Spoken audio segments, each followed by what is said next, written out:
Hello friends, today we will learn about nutrient cycles. There in global system, how many types of nutrient cycles are there? Global and local nutrient cycles. There are two general categories of biogeochemical cycles, global and local. Gaseous forms of carbon, oxygen, sulfur, and nitrogen occur in the atmosphere, and the cycles of these elements are essentially global. Other less mobile elements, including phosphorus, potassium, and calcium, generally cycle on a more localized scale, at least over the short term. Soil is the main abiotic reservoir of these elements. Now come to general mode of nutrient cycling. A general mode of nutrient cycling includes the main reservoir of elements and the processes that transfer elements between reservoirs. Each reservoir is defined by two categories, whether it contains organic or inorganic material and whether or not the material are directly available for use by organisms. The nutrients in living organisms and in detritus are available to other organisms when consumers feed and when detrivores consume non-living organic matter. Some materials are moved from the living and or organic reservoir to the fossilized organic reservoir when dead organisms were buried by sedimentation over millions of years becoming coal peat. The nutrients in these deposits cannot be assimilated directly. Inorganic materials that are dissolved in water or present in the soil or air are available for use. Organisms assimilate materials from their reservoir directly and return chemicals to it through the relatively rapid processes of cellular respiration, excretion, and decomposition.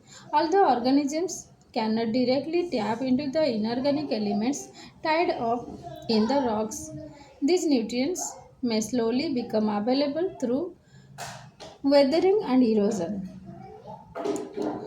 Similarly, unavailable organic materials move into the available reservoir of organic nutrients when fossil fuels are burned, releasing exhaust into the atmosphere. Now come to carbon cycle. Let's know about carbon cycle. Photosynthesis and respiration are the two opposing processes that drive the global carbon cycle. It is predominantly a gaseous cycle with carbon dioxide as the main vehicle of flux between the atmosphere and hydrosphere and biota. Terrestrial plants use atmospheric carbon dioxide as their carbon source for photosynthesis, whereas aquatic plants use dissolved carbonates. In addition, carbon finds its way into inland waters and oceans as bicarbonate resulting from the weathering of calcium rich rocks such as limestone and chalk. Respiration by plants, animals, and microorganisms releases the carbon logged in photosynthetic products back to the atmospheric and hydrospheric carbon compartments. Let's know about nitrogen cycle. The the atmospheric phase is predominant in the global nitrogen cycle. In nitrogen cycle, nitrogen is converted between its various chemical forms. This transformation can be carried out by both biological and non-biological processes. The important processes in the nitrogen cycle include nitrogen fixation, ammonia fixation, nitrification, and denitrification. Nitrogen fixation involves the conversion of nitrogen by bacteria to ammonium ions.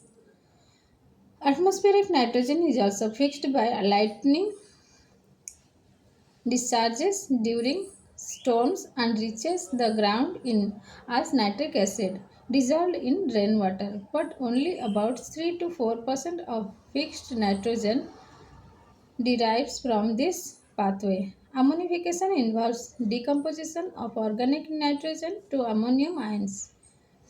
In nitrification, ammonium ion is converted to nitrite and nitrate by Nitrifying bacteria. Denitrification is the reduction of nitrates into nitrogen gas. This process is performed by bacterial species such as Pseudomonas and Clostridium in anaerobic conditions. Let's know about phosphoric cycle. The principal stocks of phosphorus occurs in rocks and ocean sediments and dissolved forms in rivers, lakes, and ocean water. Weathering of rocks gradually adds phosphorus to soil. Some leaches into groundwater and surface water and may eventually reach the sea.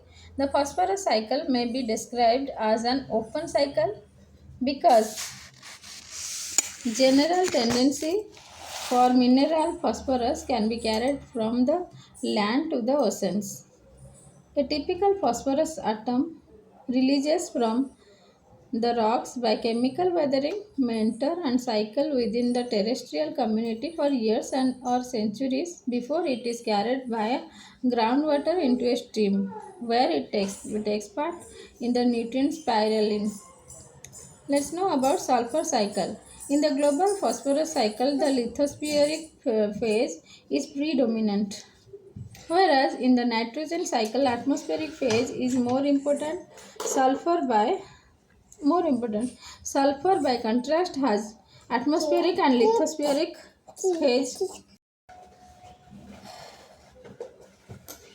Phosphorus atom released from the rocks by chemical weathering may enter and cycle within the terrestrial community for years or centuries before it carried via groundwater into stream, where it takes part in the nutrient spiraling.